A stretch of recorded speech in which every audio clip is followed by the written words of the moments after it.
Revision technique कितनी ज़्यादा powerful है आपको इस वीडियो से समझ में आ जाएगा।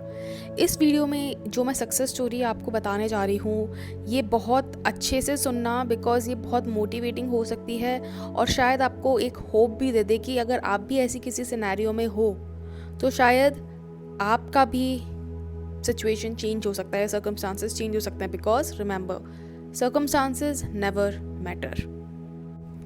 तो चलो स्टार्ट करते हैं ये आज का वीडियो, क्योंकि बहुत मोटिवेटिंग होने वाला है, मज़ा आने वाला है आपको ये सुनने में। But yes, before that, hi, my name is Shivani. I'm a manifestation coach. I teach people how to turn their dreams into reality using their own subconscious mind. So if you're looking to book a session with me, description में जाओ, you can find all the details that is required for you to do so. And yes, let's start this video. So ये story है about Parvati, जिनकी शादी 4 साल पहले हुई थी और उनका उनके एसपी मतलब उनके हस्बैंड से काफ़ी स्ट्रॉन्ग रिलेशनशिप चल रहा था। बट उनकी क्या थी, एक अरेंज्ड मैरिज थी। बट उनके केस में ये था कि उनकी जो हाइट थी वो थी 5'2" और उनके हस्बैंड की हाइट थी 6'1". तो आप समझ सकते हो कि कितना हाइट डिफरेंस था। बट ये जो चीज़ थी उन दोनों के बीच में कभी ऐसे दरार बन के नहीं बैठी कि वो हाइट डिफरेंस बहुत है तो प्रॉब्लम्स हो रही है। लड़की को मतलब जो मेरी क्लाइंट थी, उनको शादी से पहले बहुत बोला जाता था कि तुम्हारी हाइट इतनी कम है, तुम्हारी 5 फुट हाइट है, 5 फुट 2 इंच हाइट है, तुमको कैसे कोई शादी के लिए हाँ करेगा, कौन तुम्हें अपने घर की बहू बनाएगा, इतनी छोटी बहू तो किसी को भी नहीं चाहिए होती है। और उसका रीज़न ये था कि हाइट छोटी होगी तो बच्चों की हाइट भी छोटी रह जाएगी। तो यही रीज़न उनको दे दे के उनके दिमाग में ये चीज़ भर दी गई कि you are not worthy of a healthy and happy relationship, and तुम्हारी शादी होगी भी तो बहुत मुश्किल से होगी। और यही चीज़ उनकी लाइफ में उस टाइम पे हो भी रही थी। उनकी शादी को रिश्ते आते थे, बट जैसे ही लोगों को पता लगता था कि लड़की की हाइट इतनी कम है, वो रिजेक्ट कर जाते थे और बहुत मुश्किल से ढूंढ ढांड के उनकी शादी हुई। 4 साल काफ़ी अच्छा उनका रिलेशनशिप चला और हुआ ये कि 4 साल बाद उनके नेगेटिव थॉट्स वापस से आ गए। क्यों? क्योंकि उसका भी रीज़न उन्होंने बताया था। उन्होंने बोला कि मेरी जो मदर इन लॉ हैं वो मुझे काफ़ी अचानक से ताने देने लगी हैं कि तुम्हारी तो हाइट बहुत छोटी है, पता नहीं हम लोग कैसे मान गए शादी के लिए। बहुत सारी चीज़ें उनको बोलने लगे और इस वजह से उनकी थिंकिंग बहुत ज़्यादा नेगेटिव हो गई। उन्होंने वापस से अपने आप को अनवर्दी समझना शुरू कर दिया और इस वजह से उनकी और उनके हस्बैंड के बीच में बहुत ज़्यादा लड़ाइयाँ होने लगी। वो अंदर जाके अपने हस्बैंड को बोलती थी कि तुम्हारी मम्मी मुझसे इस तरह से बोल रही हैं, वो अब मुझे क्यों बोल रही हैं, शादी के टाइम पे क्यों नहीं बोला, शादी के टाइम तो उन्हें दहेज से मतलब था, अब वो मुझे क्यों टॉन्ट मार रही हैं। और एज़ यू नो, बहुत सारे लड़के साइड नहीं लेते हैं अपनी वाइफ का, तो उनके हस्बैंड ने भी उनका साइड नहीं लिया और वो उसी को बोलता था कि हाँ बोल रही हैं तो कौन सा झूठ है इस चीज़ में। और बहुत ज़्यादा उन दोनों के बीच में लड़ाइयाँ होने लगी। शुरुआत में तो ये चीज़ें काफ़ी कम होती थी, काफ़ी कम फ्रिक्वेंसी में होती थी। कम फ्रिक्वेंसी में मतलब महीने में एक बार हो गया कभी, या फिर 3-4 हफ्ते में एक बार हो गया। बट उसके बाद ये चीज़ें बहुत ज़्यादा फ्रिक्वेंटली होने लगी और बहुत ज़्यादा उन दोनों के बीच में फ़ाइट्स होने लगी। और वो लड़ती थी, उनके हस्बैंड उनका साथ देते नहीं थे और उनका पहले से ही ये थॉट प्रोसेस था कि लड़के जो होते हैं वो ममाज बॉय होते हैं और वो कभी भी स्टैंड नहीं लेते हैं अपनी वाइफ का। और वैसा ही वो अपनी लाइफ में देख भी रही थी, क्योंकि उनके जो पापा थे वो भी उनकी मम्मी का कभी भी ऐसे स्टैंड नहीं लेते थे। वो भी जो भी उनके दादा दादी बोलते थे वो हमेशा उसको सही मानते थे और हमेशा उनकी मम्मी को ही बोलते थे कि तुम ही चुप रहो, कुछ मत बोलो। तो ये चीज़ उनके दिमाग में भी बहुत ज़्यादा फीड हो गई थी कि ठीक है, शायद मुझे भी ऐसे ही जीना पड़ेगा, और वैसे ही उनके साथ हो भी रहा था। बट चीज़ें लड़ते लड़ते लड़ते लड़ते इतनी ज़्यादा ख़राब हो गई थी कि उनकी बात जो थी वो डिवोर्स पे पहुंच गई। एक दिन उनका जो हस्बैंड है वो आया ऑफिस से और वो बोला कि मुझे तुम्हारे साथ नहीं रहना है क्योंकि तुम मेरी मम्मी की रिस्पेक्ट नहीं करती हो। और यहाँ पे उनकी एक बार फिर से लड़ाई हो गई। उन्होंने बोला कि मैं कहाँ उनकी रिस्पेक्ट नहीं करती हूँ, वो ही आके मुझे टॉन्ट मारती हैं। और फिर से लड़ाई हुई। फिर से उनको एक और बहुत स्ट्रॉन्ग पॉइंट मिल गया कि ऐसी ही लड़ाइयाँ हमारे बीच में होती रहेगी और इसीलिए हमारा डिवोर्स ले लेना बेस्ट है। और रोते रोते फिर जो क्लाइंट थी, वैसे उनका नाम पार्वती था, तो उन्होंने बोला कि मैं अपने घर पे बता रही हूँ, और उन्होंने अपनी ये जो बात है डिवोर्स वाली बात, वो अपने घर पे बता दी। और उनके घर वालों ने बोला कि कोई बात नहीं बेटा, तू टेंशन मत ले, तू घर आ जा। और घर आने के बाद उन्होंने काफ़ी सारी पूजा वगैरह इंटरनेट पे सर्च करना स्टार्ट किया कि कैसे हम अपने हस्बैंड वाइफ के बीच में जो प्रॉब्लम्स हैं उनके लिए पूजा करा सकते हैं, ये करा सकते हैं, वो करा सकते हैं। और सर्च करते करते उनको लॉ ऑफ अजम्पशन की एक वीडियो मिली। आई थिंक वो लॉ ऑफ अजम्पशन की वीडियो जो थी वो थी जोसेफ एलाई की, आई थिंक, जो उनको याद था। और उसके थ्रू उनको काफ़ी सारे इंडियन यूट्यूबर्स की भी वीडियोस मिली, एंड लास्ट में उनको फिर मेरी मिली। और जहाँ पे मैंने अपनी स्टोरी वगैरह डाल रखी थी, तो उससे इंस्पायर होके she came to me, and यहाँ पे I suggested her some of the techniques.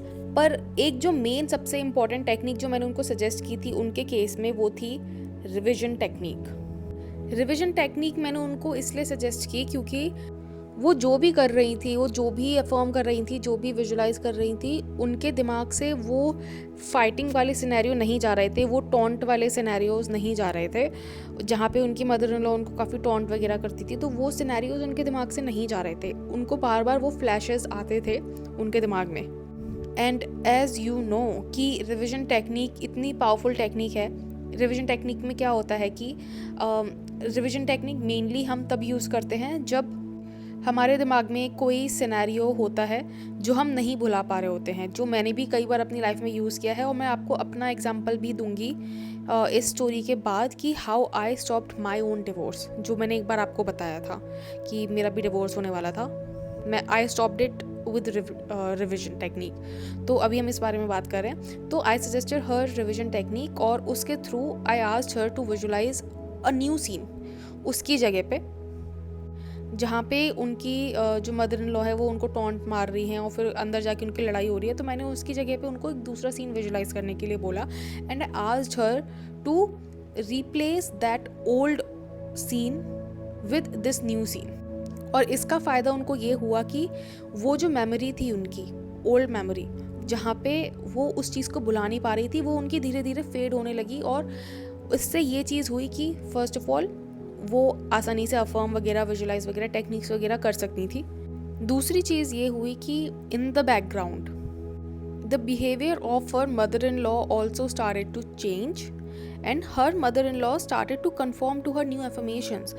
मतलब कि वो जो अफर्म कर रही थी अपनी मदर इन लॉ के लिए, वो उनकी मदर इन लॉ कन्फर्म करने लगी उन एफर्मेशंस को। और सबसे पहले उन्होंने अपनी थिंकिंग चेंज की पार्वती के बारे में। और एक टाइम पे ऐसा हुआ कि उनकी मदर इन लॉ ने खुद उनके हस्बैंड को बिठाया और समझाया कि देखो, शादी ऐसे नहीं तोड़ी जाती है, 7 जन्मों का रिश्ता होता है, एंड ब्ला ब्ला ब्ला ब्ला ब्ला, बहुत सारी चीज़ें यू नो जो कि होती है इन द बैकग्राउंड। बट ये सारी चीज़ें अभी मेरी क्लाइंट को पता नहीं थी। ये उनको तब पता लगी जब वो वापस से घर पे आ गई। अब हुआ ये, देखो वो घर पे कैसे हैं, आप लोग सोचोगे वो घर पे कैसे आई। हुआ ये चीज़ कि वन फाइन डे जब वो बैठ के अपना विजुअलाइजेशन सीन कर रही थी, तो उनको उनके हस्बैंड का कॉल आता है। और वो देख के वो बहुत शॉक्ड हो गई, क्योंकि 3 महीने से उन दोनों के बीच में कोई भी कांटेक्ट नहीं था। बट वो परसिस्ट कर रही थी अपनी नई स्टोरी में। एंड वो कॉल देखने के बाद the first thing what she did was crying. मतलब उनको वो कॉल देख के बहुत ज़्यादा रोना आया, क्योंकि उस कॉल का एंटिसिपेशन उनको 3 महीने से था।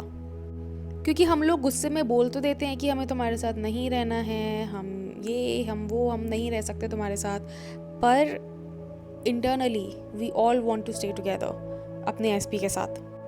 कितनी भी लड़ाई हो जाए, but we don't want to remain separated from them. और वही केस उनके साथ भी था। जब उन्होंने अपने हस्बैंड का कॉल अपने फ़ोन में देखा, तो वो बहुत ज़्यादा ऐसे खुश भी थी और उनको रोना भी आया ये देख के कि फाइनली ही कॉल्ड हर।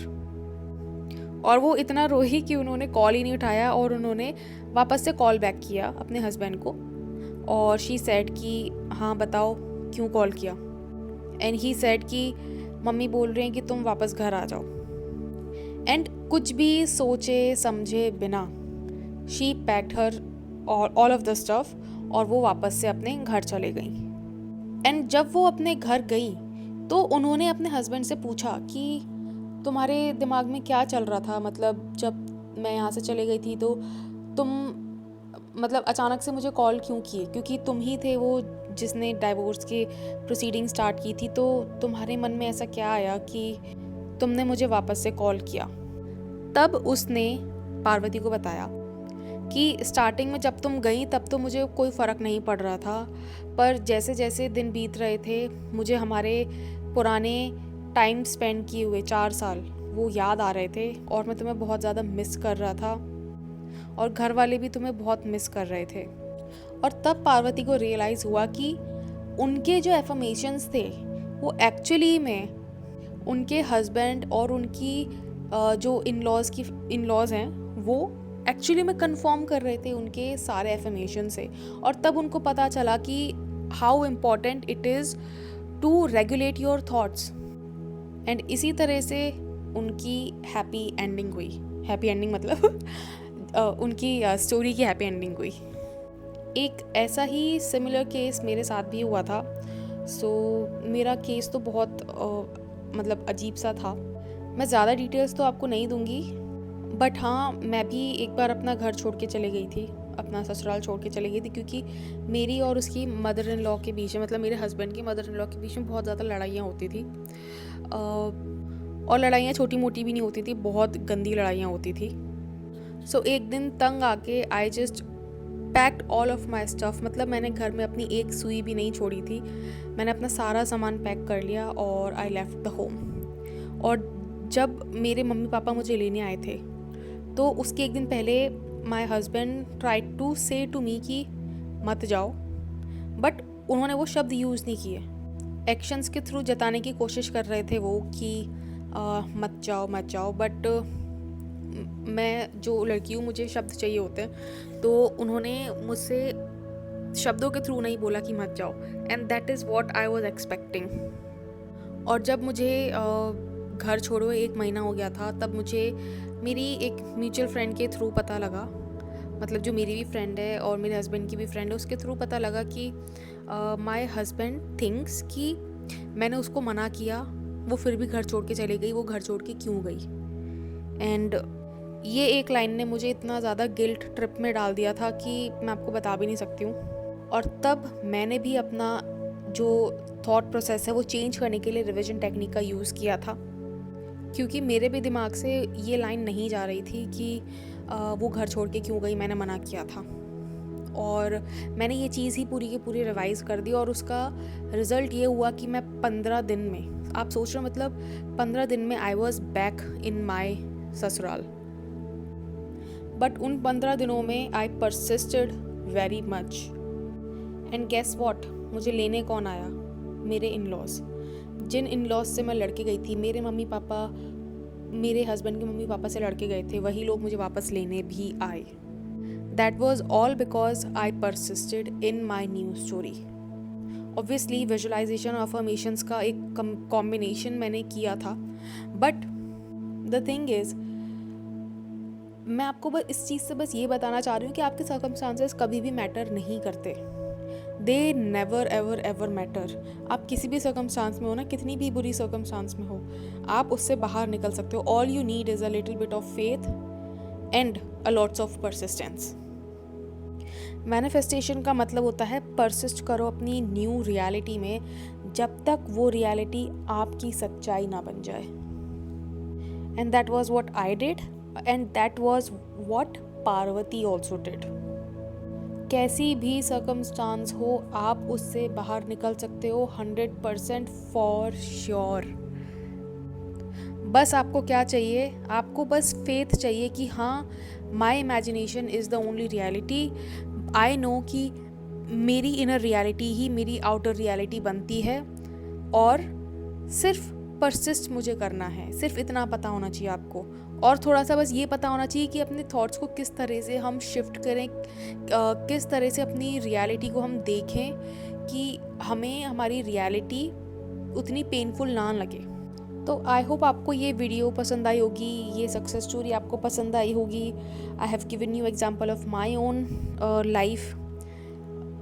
वैसे तो मैंने पहले भी शायद इस टॉपिक पे वीडियो बना रखी है, अपनी सक्सेस स्टोरी के बारे में भी मैंने वीडियो बना रखी है, बट इसमें भी इंक्लूड मुझे करना इसलिए ज़रूरी लगा क्योंकि मैंने भी रिविजन टेक्निक का यूज़ किया था।